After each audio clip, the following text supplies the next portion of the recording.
Kamaru Usman is back in the win column for the first time since 2021, and he just moved himself up on the GOAT list. And when I say things like that, I need you guys to understand, I don't have 30 people in my top 10. I've got people being booted out of the top 10 when people move up. I'm going to make a GOAT video at the end of this month after International Fight Week. We'll see where Topuria lands, where Oliveira lands, but I'm going to do like a top 50 GOATs video.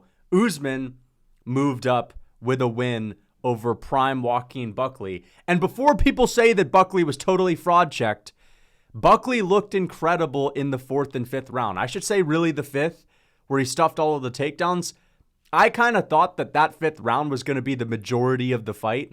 But unfortunately, Kamaru Usman was just too good in the wrestling. I say unfortunately for Joaquin Buckley. I'm happy that Usman won. I was thinking that maybe it would be, better if Buckley wins for the division. But you know what? I'm liking Kamaru Usman back in the win column. It feels good to see a legend of the game get a win. He finally got the monkey off of his back, as he mentioned 5,000 times. And we're going to get into this. We're going to break down every single one of these fights that took place last night. I did pretty well in predictions. I do have to say the main card kind of sucked. I really think that they made a mistake in putting this fight, Cody Brundage, on the main card. You got to stop doing that. And also, with Court McGee, why are we cutting prospects like Muhammad Mokaev, but we're able to keep around Court McGee? Or I should say we're keeping around Court McGee when he has CPU, NPC simulated fights every fucking time. I can't stand that type of fucking logic that we're just going to, we got to have Court McGee and we got to have Michael Chiesa stink it up for the 50th billionth time. But yeah, let's get into this, guys. Kamaru Usman beats Joaquin Buckley.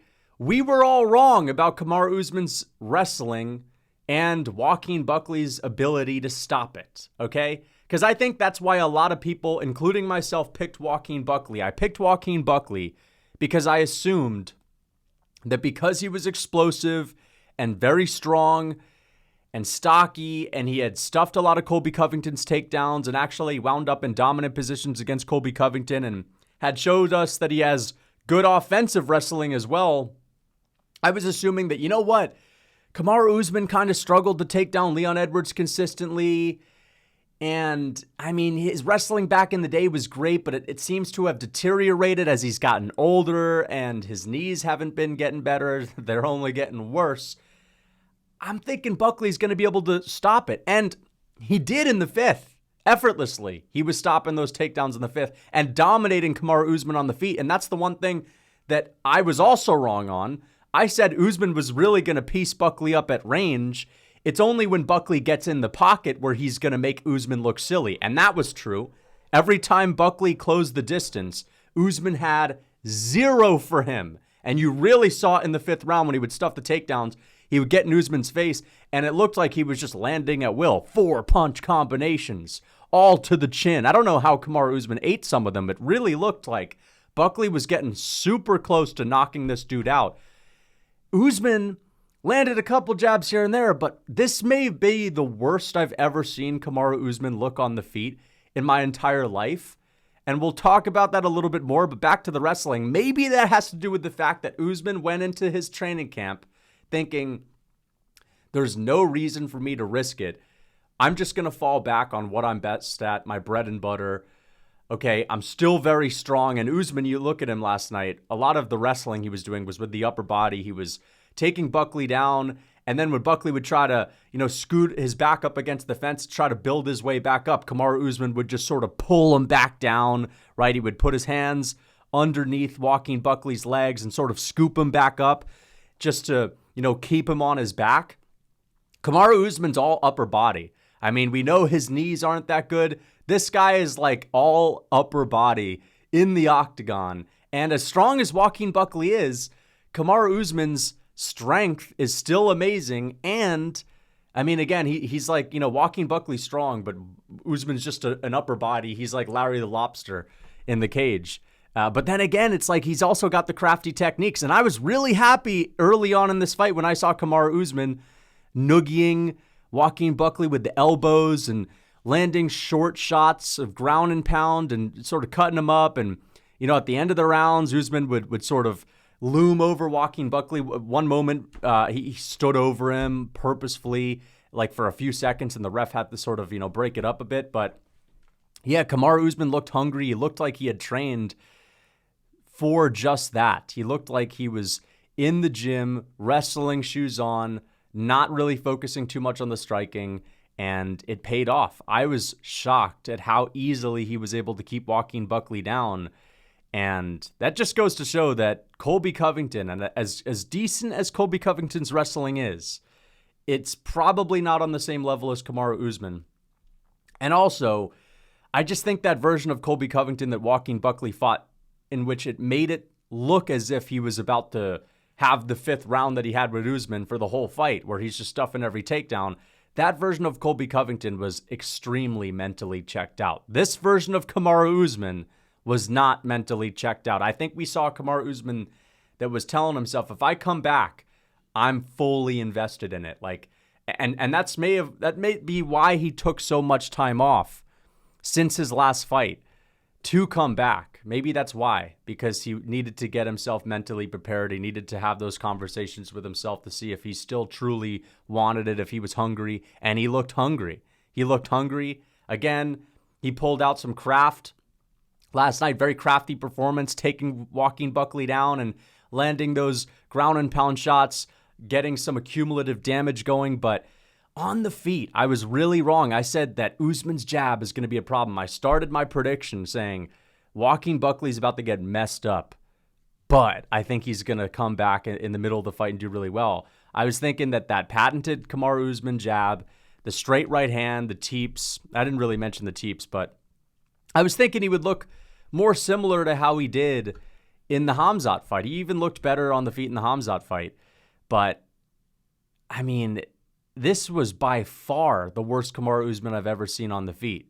All right? As good as his wrestling looked, okay, even at range, where he's supposed to be the guy that's having more success in this fight, his jabs were looping. We weren't seeing the same piston straight jab that Kamaru Usman was throwing against Gilbert Burns and Colby Covington. They were literally looping because of how slow they were. His teeps to the body. Remember, he was messing up Colby Covington in their first fight, that war that they had with his teeps to the body. They were fast, right up the middle. His teeps to the body looked like roundhouse kicks. I don't know how that's possible, okay? And he was throwing some good roundhouse kicks, I will say that, but it's not great when the best techniques on the feet from Kamaru Usman in this fight, aside from a couple of punches he landed in the 4th and 5th, were body kicks, okay? What was going on? His right hand, I remember Usman used to have a straight cracking right where it'd go straight down the pipe, right? His straight right hand was curving because it was slow, and he couldn't just freaking put it out there. It was like he was sort of reaching with it, and it was looping around, and it was slow as fuck. Kamaru looked terrible on the feet. I have to say, I can't be the only one that noticed that. But you know what? Even though he took this fight to the ground and he was getting messed up in the pocket, because every time Joaquin Buckley would close the distance on Kamaru Usman, he would land.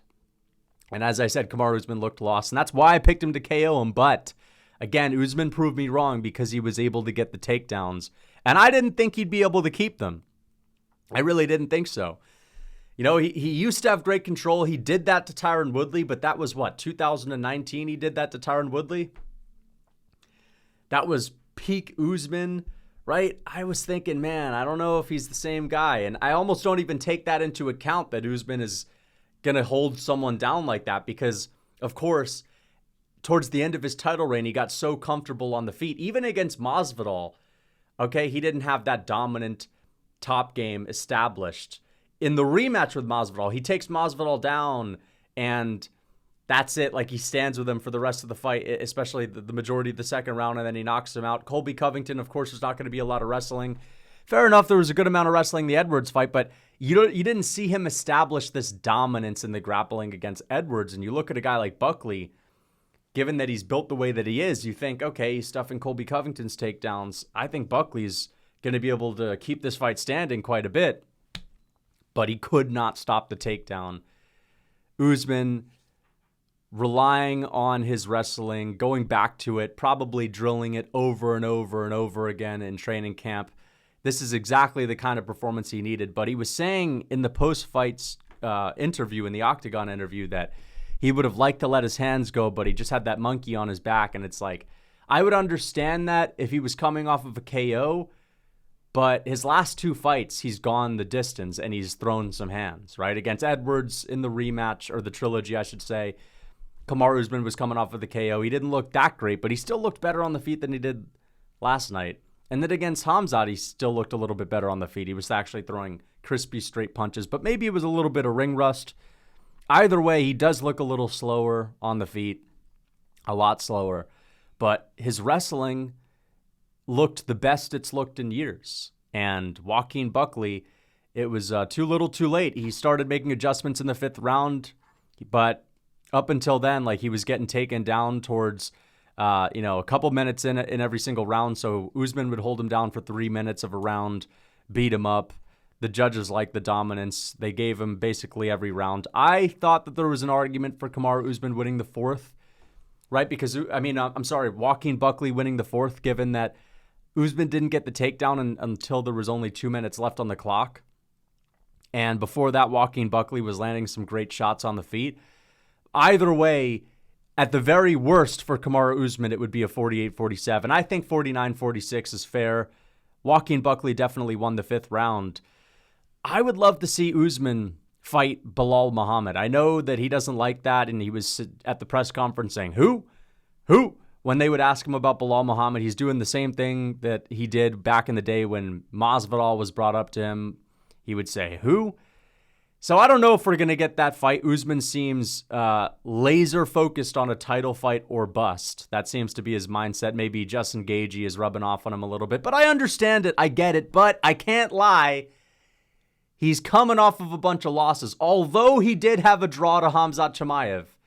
You know what I mean? It just seems like, I don't know if we should prioritize Usman over the winner of Gary versus Brady, which is going to be booked. But if Islam Makhachev goes out there and beats Jack Della Maddalena, and we know he would never move back down to lightweight if he wins. Let's just get the Topuria fight out of our minds. If Makhachev makes welterweight and wins, he's going to feel comfortable to stay there forever. He's never going to want to cut back down because that will be brutal after he bulks up. Okay? I'd rather have Makhachev defend against Kamaru Usman and have a pound-for-pound number 1 fighter versus the former pound-for-pound number 1 fighter, 2 UFC legends, than Islam Makhachev retiring. Okay?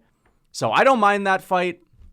Of course, I would prefer if Makhachev were to defend against Sean Brady or something like that, but I'll be honest, if JDM wins against Islam Makhachev, I don't think that Usman fight goes so well for Usman. I think that JDM, if he was able to do what we saw him do against Belal Muhammad, I know Usman may have slightly better strength than Belal Muhammad, but I think Belal's wrestling is overall better, and his striking at this point in his career looks a lot better than Kamaru Usman's.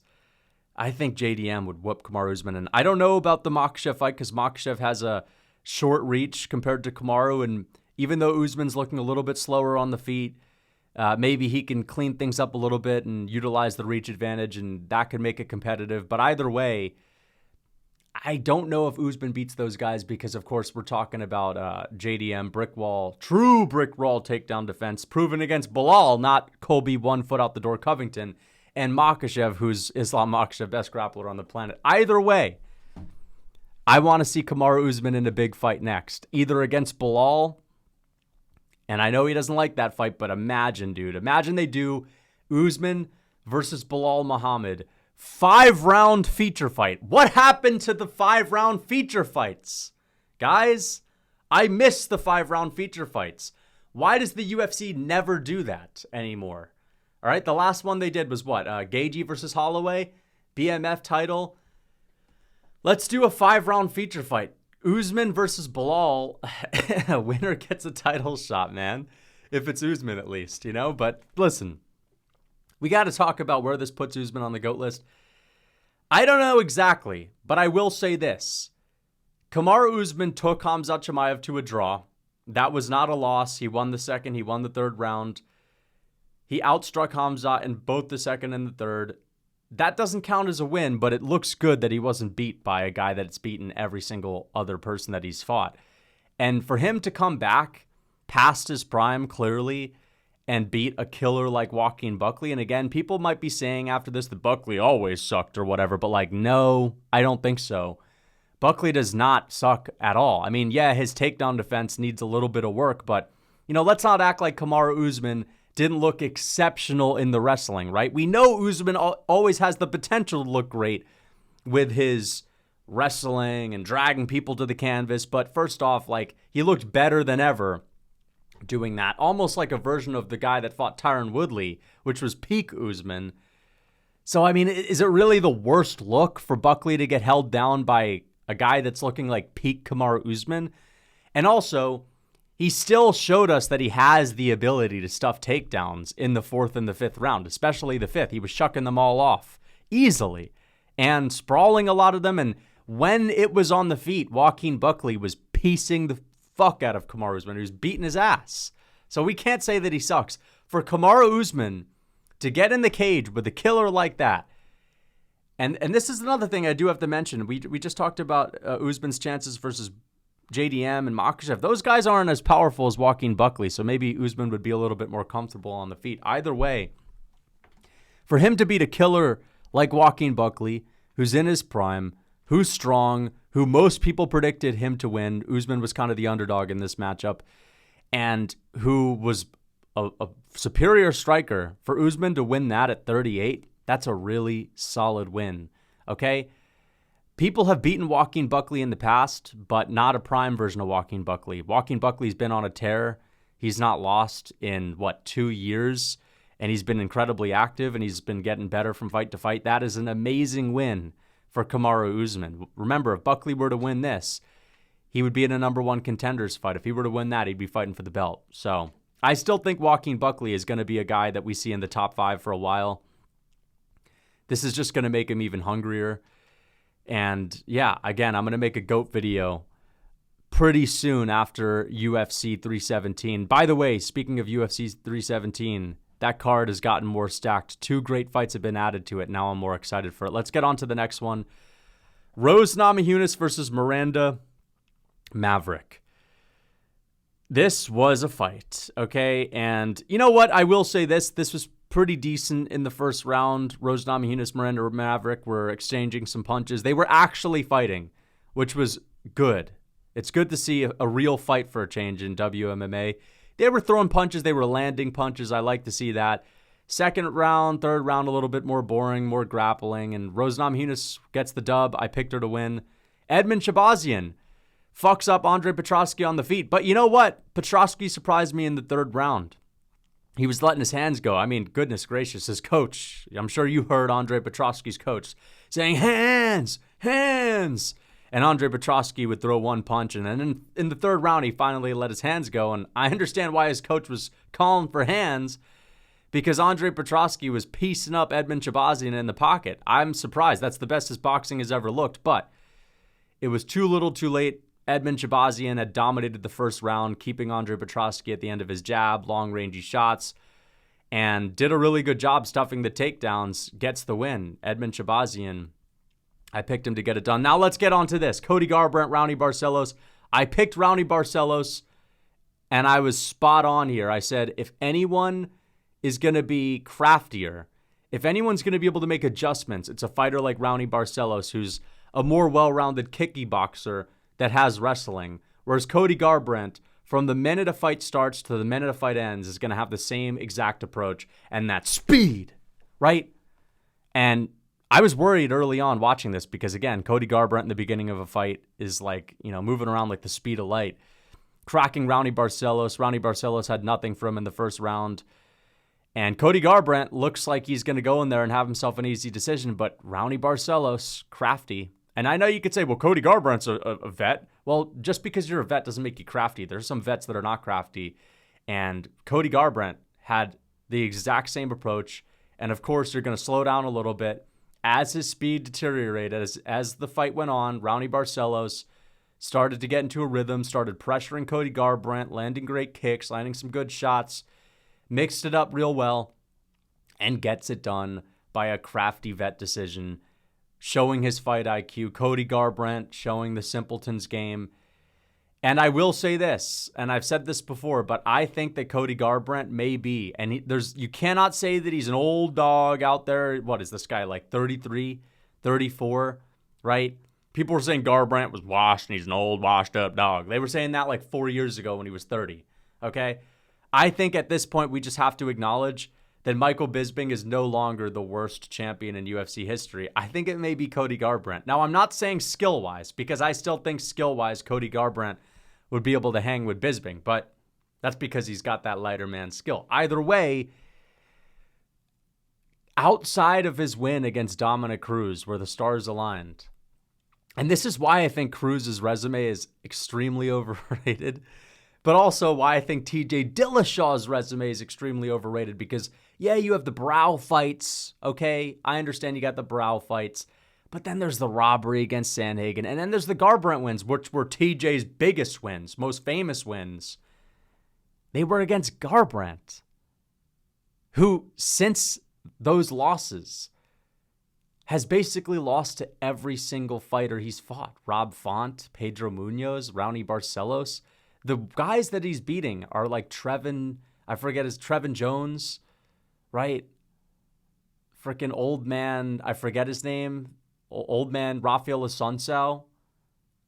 I think Cody Garbrandt may be the worst champ in UFC history. You know what I mean? But either way, let's get on to the next one. Mansur Abdulmalik versus Cody Brundage. Yeah, so this was that point in the main card where the fans were totally justified in booing. To be fair, the third round was pretty sick. All right, these guys were scrapping. Mansur dropped Cody Brundage in the beginning of the round, and Cody Brundage started slugging, sort of clipped Mansur a couple times, and then it looked like Mansur landed a knee to the midsection of Cody Brundage. It turned out to be a head clash, so I thought Cody Brundage was wilting, but, I guess it was just a head clash. But they went to the judges' scorecards, judged the first two rounds, and Mansur Abdulmalik was ahead. But, yeah, these fights sucked. These fights really sucked, and we got to stop doing the Brundage on the main card. And I don't know what they were thinking. Malcolm Wellmaker is from Georgia. Why is he not on the main card when you know him versus Kris Moutinho is going to be a banger, right? And you may say, well, they thought that Alonzo Menefield and Umar Sy was going to be a great fight, but I don't know, man. Umar Sy is like a Cyril Gane. This reminded me of Gane versus Jairzinho Rozenstruik. It just fucking sucked, dude. Whoa, wait a second. Alonzo Menefield won? Wait. Whoa, wait. Something is going on here. I don't think that's right. I'm pretty sure Umar Sy won. All right? I don't know why it says Alonzo won. I picked Alonzo Menefield to knock him out. I thought this was going to be like a scrappy fight. It fucking sucked. You had Umar Sy going for takedowns up against the fence, smudging Alonzo Menefield up against the fence for 3 minutes, and the ref just wouldn't separate them. And then he would get the takedown. He would do nothing with it. Alonzo Menefield would land some big punches, and Umar Sy would, skirt around and land some leg kicks. This fight was atrocious. Awful fight. And I'm kind of done with Umar Sy on the main card. And if they go to France, they're just going to put this guy on the main card, but he's just got a boring fight style. I'm sorry. Paul Craig, Rodolfo Bellato. Yeah, so this was an interesting one. It looks like Rodolfo Bellato was getting his game going. And, right, he gets taken down at the end of the round, but you're thinking, okay, well, there's only like 30 more seconds, so he'll be fine. He'll probably knock out Paul Craig in the second, but then Paul Craig lands an up kick. By the way, I think we need to legalize up kicks, okay? Why are we handicapping fighters on bottom? I understand, no, because it's the leverage they have. It's just far too powerful. It's too OP. Well, then if you're a grappler, you got to be careful, man. There should be consequences, okay? When you're on your back, you're basically a freaking turtle on their shell. There's not a lot you can do. How many guys are getting freaking triangles? How many guys are throwing up triangles these days? And I know we're on the Paul Craig fight. We're on the Paul Craig subject where this is the guy that can do that. But still, come on, man. Let's allow these guys to have some ability to do damage from bottom without having to be Tony Ferguson. Okay? So he up kicks Rodolfo Bellato. Again, like, dude, you can do a spinning wheel kick to the dome, but you can't up kick someone. And Rodolfo Bellato goes down. It looks like it has some serious impact, but nothing too crazy. It doesn't look like it concussed him. Certainly didn't knock him out. The commentators were saying, he's out, he's out. It looked sort of like the Aljo situation where Aljo gets knocked out a little bit, or he didn't get knocked out. He gets knocked off of his feet. And then as he notices there's some opportunity for the fight to end, he starts looking more rocked. You know, you usually get better after a minute. You usually recover. But Aljo got worse. However, Aljo was hit with a crazier shot, in my opinion. I don't even think this one was as hard. Rodolfo Bellato basically looked like he got the wind taken out of him. It wasn't even like a knockout type of look. It looked just like he got tackled and it was a heavy tackle or whatever. Right? And he was surprised that he was caught like that. But then he just continues to look more rocked. And it's like, what's going on here? So I don't know. People are saying he freaking milked it. I have no fucking idea, dude. Let's just get on to the shittiest fight of all time. Michael Chiesa versus Court McGee. See, what this just proves is that the UFC sometimes just doesn't give a fuck if you're good or not, or if you're entertaining or not. They're just going to keep you around just to have more ads. That's all this is. It's just they want a CPU NPC fight. They don't give a fuck who's in the cage. It could be two homeless guys. As long as they can play ads in between rounds and after and before the fight, that's all that matters to them. Because, listen, no disrespect to either guy. Michael Chiesa's on a win streak, whatever. First off, what the fuck are you doing? You're Michael Chiesa and you're not shooting takedowns? What is going on? What is the deal?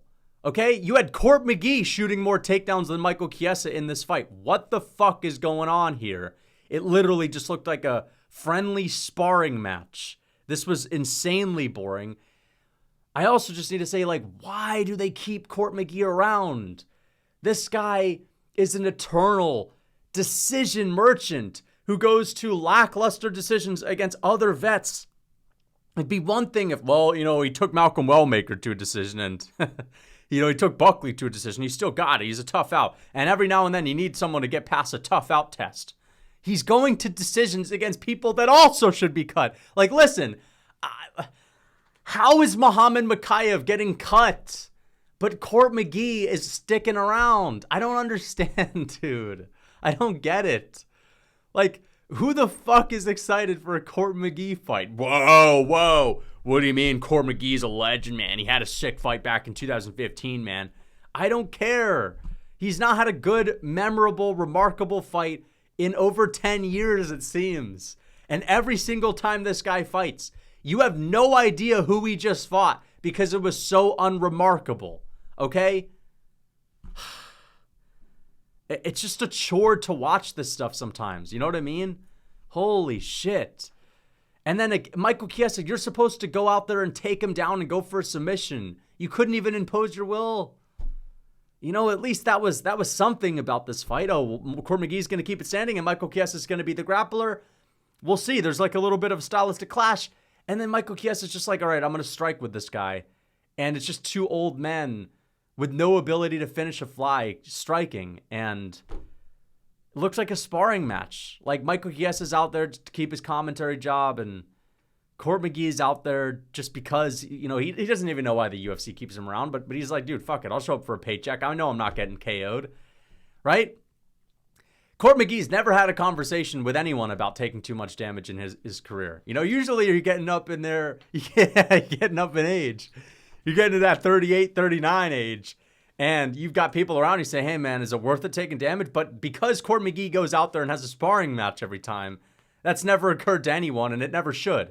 Court McGee is going to be the first 70-year-old in the octagon, okay? And finally, he'll get some freaking notoriety for being the first 70-year-old in the octagon because he's in the matchups where there's no consequences. Court fucking McGee, dude. Corey McGee is going to become the first billionaire from in-purse. Corey McGee is going to become the world's first purse-only billionaire just from UFC pay. Okay, no sponsorships, no endorsements, just from UFC Octagon pay, because he's going to fight so much. He's going to fight for so long because he will never take damage or dish out damage, because he'll only find himself in Michael Chiesa type of fights. All right? Fucking hell. But good for Court McGee. He's the luckiest man on the face of the earth. All right, guys? He's the luckiest man on the face of the earth. The UFC keeps him around, dude. Either way, Malcolm Wellmaker and Kris Moutinho.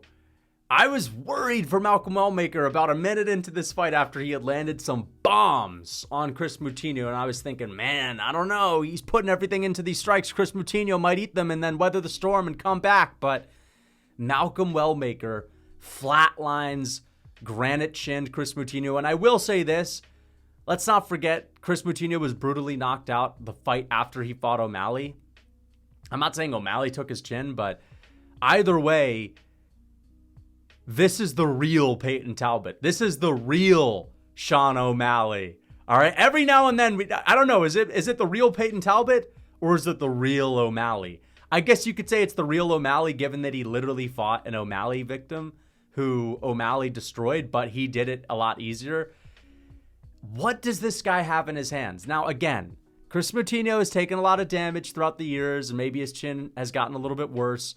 And I think in the O'Malley fight, he was just determined not to get finished, whereas in this fight, he looked like he was actually trying. And if you're actually trying to throw strikes, it's a little bit easier to get caught off guard when you miss, okay? Or you make a miscalculation, where if you're there the whole time, just, okay, I'm going to see what they got. I'm just going to bite down on my chin.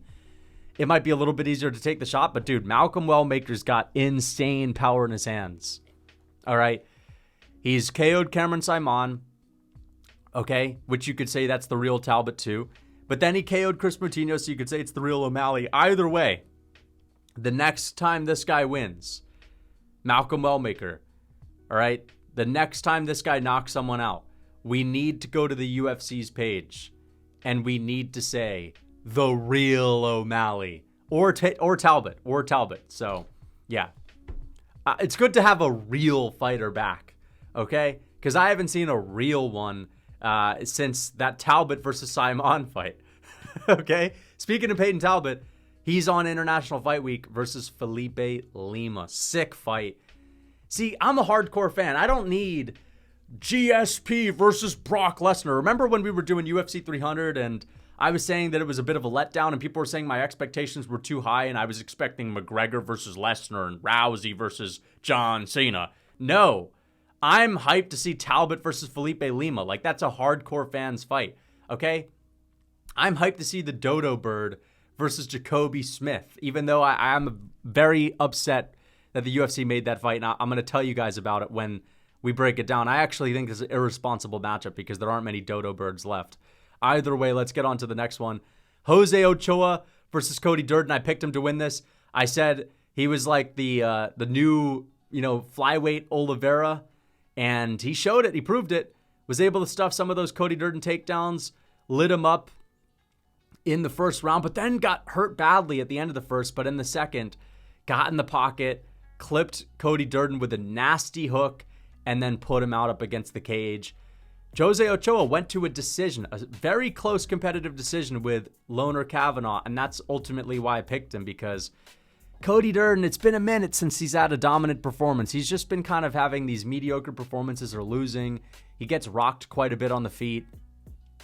And Jose Ochoa, he's going to a very competitive decision with Loner Kavanaugh, who everyone's talking about as being one of the best prospects in MMA. So he's good. He's fast on the feet. He's got slick striking. We saw the spinning elbow in the first. This guy is a great addition to the flyweight division. I'm excited to see more of his fights. But let's get on to this. Ricky Simón versus Cameron Smotherman. Ricky Simón leaning on his experience. This was sort of like the Buckley Usman fight, a little bit. You had Ricky Simón dominating the grappling. And Cameron Smotherman, credit to him, he took this on short notice and still in my opinion, dominated the third round. I mean, it was like the Buckley Usman fifth, but this time it's a guy taking it on like a week's notice. He dominated the fifth, pieced up Ricky Simón, was hitting him with some gnarly shots. And the first couple of rounds, it was all grappling, one-way traffic from Ricky Simón, taking down Cameron Smotherman. Smotherman looked completely out of his league on the ground, just totally not prepared for that level of grappling. And this was like a classic Ricky Simón type of fight, because it's been a minute since we've seen Ricky Simón establish any real dominance in the grappling. But then again, his competition has been very tough. I mean, it was easy to count him out after he lost to Oliveira and Mario Batista, but I mean, since those losses, they haven't aged that poorly, right? Mario Batista just destroyed Patchy Mix. Before that, beat Jose Aldo. Vinicius Oliveira just beat Saider Magomedov. Like, Vinicius Oliveira is a monster. So, yeah, Ricky Simón losing to those guys, not the worst look. However, if you've got Cameron Smotherman on a week's notice beating your ass in the third round, that doesn't mean, it may not be a bad look for Ricky Simón to lose to those monsters, but hey, we can't forget this guy's an absolute monster himself. Like, I wouldn't say Ricky Simón is a monster, but he's a solid bantamweight. He's a tough out. He's a tough test. He can impose his will. All right. But he wasn't looking like the upper echelon. Let's just say that again. If you're letting this rookie piece you up like that, either way. Good performance from Ricky Simón. I think I picked him by KO, but I also said that he can mix in the grappling and win as well. So, yeah, let's get on to the next one. The toughest out of all time is no longer. As we mourn Ange Loosa's ability to never get finished, okay? Phil Rowe finishes Ange Loosa. This was a sick fight. They should have had this on the main card, right? I know Phil Rowe is not some UFC legend, and same with Ange Loosa, but these guys have been around for more than freaking Omar Sy and Mansour Abdul-Malik, right?